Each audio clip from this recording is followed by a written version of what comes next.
Après un match, comment dire, plein de suspense à la sauce Tottenham, Tottenham s'est imposé face à Marseille pour son dernier match de Ligue des Champions et est donc qualifié pour les huitièmes de finale en étant premier du groupe. Et donc comme je l'ai fait pour le dernier match de Ligue des Champions, on se retrouve aujourd'hui pour le débrief de ce match là et un peu plus généralement pour toute la compétition et pour ce qui arrive après en huitièmes de finale.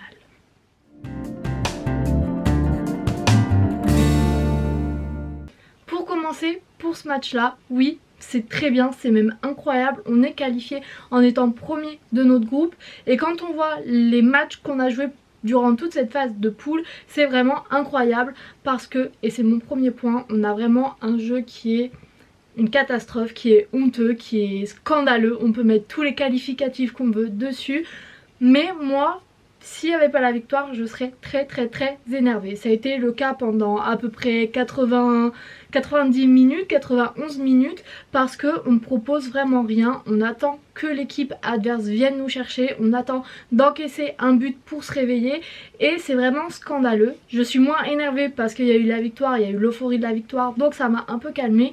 Mais c'est vrai que jusqu'à ce deuxième but, c'était vraiment énervant, tout simplement, j'ai pas d'autres mots, parce que si on prend un peu la mise en place de l'équipe, on a vraiment une équipe qui a joué à 10 dans sa surface, pratiquement à 10 devant le but. Je pense qu'on aurait pu faire une ligne défensive à 10, on l'aurait fait, et je trouve que quand on est Tottenham, quand on a un coach avec un aussi beau prestige qu'Antonio Conte, quand on a de très bons joueurs comme Kane, comme Bentancur qui fait des très bons matchs aussi, je trouve ça quand même triste de se contenter de ce jeu là.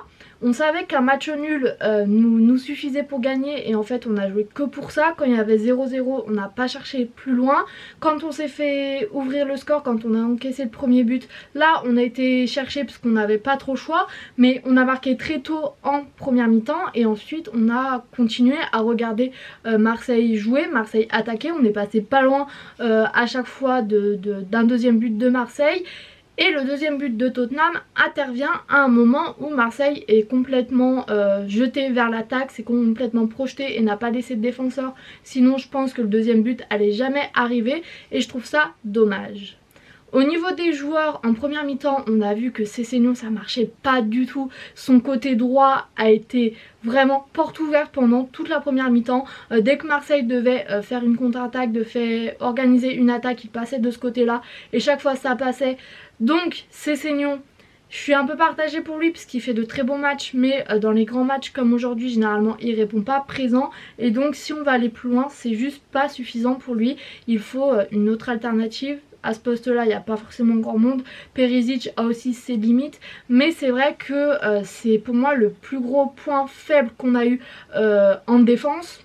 De tous les points faibles qu'on a eu, c'est pas forcément le plus gros parce que rien n'allait en première mi-temps et une grosse partie de la deuxième, mais c'est vrai que c'est ça qui a été quand même assez flagrant sur le début du match. La deuxième mi-temps, comme d'habitude, ça a été mieux avec un Bentancur qui encore une fois a été incroyable. C'est vraiment le joueur de cette équipe avec Hugo Lloris, parce que Hugo Lloris nous a aussi beaucoup sauvé ce soir-là. C'est grâce à lui qu'on arrive à rester à 0-0, puis à 1-0, puis à 1-1. Donc c'est vraiment un homme important. Mais le milieu de terrain, Bentancur, Højbjerg, c'est un milieu qui marche bien. Højbjerg, c'est lui qui amène le but du 2-1, c'est lui qui nous donne la victoire. Bentancur a été incroyable, j'espère que sa blessure n'est pas trop grave parce que aller jouer face à Liverpool, même si c'est à domicile, sans lui ça va être très compliqué, donc j'espère que c'est juste une petite blessure de fatigue qui sera vite remis parce que sinon j'ai du mal à voir cette équipe avancer sans lui. Au niveau de l'attaque, donc on a aligné Son, Kane et Lucas. Son est sorti très vite sur blessure et je trouve ça dommage qu'on n'ait pas fait rentrer Gilles plus tôt parce que il aurait pu apporter quelque chose en plus, je pense, dans cette équipe. À chaque fois qu'il rentre, pour moi, il fait d'assez bonnes rentrées. Alors il n'est pas exceptionnel, mais quand il a seulement 2 minutes, on peut pas lui demander non plus de faire quelque chose d'extraordinaire. Mais J'ai trouvé ça un peu dommage, voilà, qu'on ne fasse pas rentrer avant. Après, faire rentrer Bissouma, ça peut être compréhensible aussi, ça nous a un peu aidé. Mais c'est vrai que j'ai trouvé ça dommage. D'autant plus que Lucas, j'ai du mal à voir son utilité dans les matchs. Ce soir, à part courir tout droit, perdre le ballon, il a pas fait forcément grand chose d'autre. Donc je trouve ça aussi dommage qu'on n'ait pas fait jouer Gilles un peu plus longtemps que 2 minutes, qu'on l'ait pas fait rentrer à la mi-temps. Mais voilà.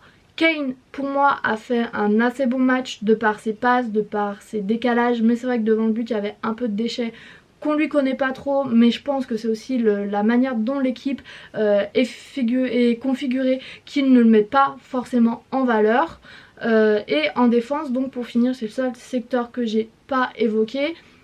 Alors je suis un peu partagée parce que d'un côté ça a plutôt bien tenu, on a quand même passé 90 minutes à être pratiquement dominé tout le temps, on n'a encaissé qu'un seul but, donc ça montre qu'on a quand même bien résisté, même s'il y a aussi Hugo donc, qui a arrêté beaucoup de ballons, il y a Marseille aussi qui a beaucoup raté, sans ces ratés je pense qu'on n'aurait pas gagné ce match.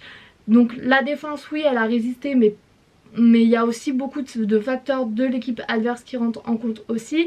Mais il y a eu beaucoup de blocages, par exemple je pense à Perisic qui en fin de match fait un arrêt, si on peut dire, assez fabuleux. Donc pour moi oui, la défense n'est pas la défense la plus solide qu'on connaît, il y a quand même beaucoup de fautes. Clément Lenglet, même si c'est lui qui marque le premier but, c'est aussi lui qui de temps en temps perd la balle à des moments où fait des fautes, à des moments très dangereux, à des endroits du terrain assez dangereux. Donc pour moi la défense c'est un peu un 50-50 où des fois ils font des choses très bien, mais c'est vrai qu'on est loin de la défense assez solide qu'on connaissait la saison dernière ou même en début de saison. Pour finir sur ce débrief du match, je voulais pas faire trop long parce qu'il n'y a pas forcément grand chose à dire. La seule chose que je voulais dire, et c'est par cela que je voulais conclure, c'est que je ne comprends pas pourquoi on joue de cette manière là. On voit que quand on va vers l'attaque, quand on se repose sur nos milieux de terrain, quand on se repose sur nos jeux de contre-attaque offensif, on arrive plutôt bien à jouer. Donc je trouve cela inadmissible qu'on attende la mi-temps, qu'on attende la deuxième période, voire les 10 dernières minutes pour se mettre vraiment à jouer. À ce niveau là je ne sais pas si c'est la faute des joueurs ou la faute de Conte. J'ai tendance à croire que c'est quand même un peu plus de la faute de Conte parce que Conte est connu pour être un coach assez virulent qui ne mâche pas ses mots. Donc si cette manière de jouer ne lui plaisait pas, je pense qu'il aurait suffisamment poussé un coup de gueule, il aurait suffisamment bougé les joueurs pour qu'on ne joue pas comme ça. Donc je ne suis pas forcément Conte out, je l'ai dit dans plusieurs vidéos, mais je ne suis pas forcément Conte in non plus. Si on continue à jouer comme ça, si je ne vois pas de changement, je vois pas pourquoi on le garde, parce que là on a des résultats. Mais quand tu auras la fatigue après la Coupe du Monde, je pense qu'on arrivera beaucoup moins bien à jouer comme on joue actuellement. Donc si on trouve un bon remplaçant, si on trouve quelqu'un qui est un peu plus impliqué dans Tottenham, qui est un peu plus impliqué pour nous faire vraiment jouer au foot, oui, sans aucune hésitation, je le mets à la place de Conte, parce que ce soir on a une très grande partie de la France qui nous a regardé et tout ce que je retiens c'est qu'on s'est quand même fait beaucoup critiquer et qu'on ne peut même pas se défendre parce qu'il n'y a rien à défendre. La première mi-temps on a pas joué du tout, je peux même pas dire qu'on a tenté des choses, on n'a rien tenté du tout et c'est pas dans l'ADN de Tottenham, c'est pas comme ça que je veux qu'on voie le club. Donc oui, Conte il a intérêt à changer très vite, sinon ça va pas le faire tout simplement.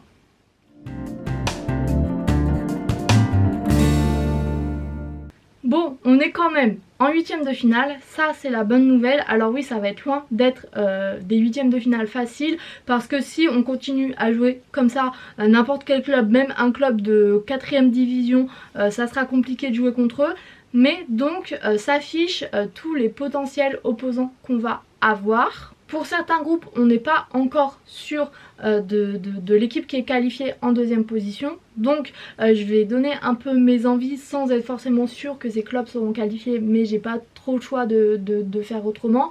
Moi personnellement, je vise les petits clubs parce que comme je l'ai dit, vu comment on joue, j'ai pas envie de viser très haut parce qu'on va se faire déchirer sinon. Donc moi j'aimerais bien qu'on joue soit face au club de Bruges, soit face à Salzbourg, soit face au Shakhtar. En pensant que Salzbourg et le Shakhtar, on n'est pas sûr qu'ils soient encore qualifiés. Mais voilà, c'est les plus petits clubs des 8e et moi je vise cela parce que c'est les seuls clubs qui, en jouant comme on joue, on a une chance de s'en sortir. Après, si on veut un peu plus de prestige, si on veut un peu plus de challenge, j'aimerais bien jouer un des deux Milan. Alors je sais pas exactement lequel. Je sais pas pourquoi, j'ai un bon feeling avec ces équipes. L'Inter Milan, ça serait l'occasion pour Conte de jouer contre son ancienne équipe. Je sais pas si c'est une très bonne idée, mais moi j'aimerais bien jouer une de ces deux équipes. Dortmund, on les a déjà joués il n'y a pas si longtemps que ça, donc j'aimerais bien un peu de nouveauté. J'aimerais bien jouer le PSG dans une certaine mesure, mais pas trop parce que face à Marseille, on a déjà joué contre un club français, ça m'a suffi, pas une deuxième fois. Donc voilà, un des deux Milan ou un des clubs comme Bruges ou Salzbourg ou le Shakhtar et je serais très contente. Mais dans tous les cas, avec ces huitièmes de finale, il faut qu'on retrouve une manière de jouer un peu plus offensive parce que de toute façon, même si on se retrouve face au Shakhtar ou face à Salzbourg comme on a joué face à Marseille, ça va être quand même très compliqué. Donc peu importe l'adversaire, faut dans tous les cas qu'on retrouve notre manière de jouer, la manière de jouer à l'Hotspur Way, et pour moi c'est ça qui m'importe le plus parce que oui, c'est plus possible, on peut pas continuer comme ça. Pour cette vidéo, je vais m'arrêter là. On est qualifié, c'est plus important pour le jeu. J'espère qu'on va s'améliorer. Et voilà, j'espère que cette vidéo vous aura plu. Et quant à moi, je vous dis à bientôt pour une nouvelle vidéo. Et salut!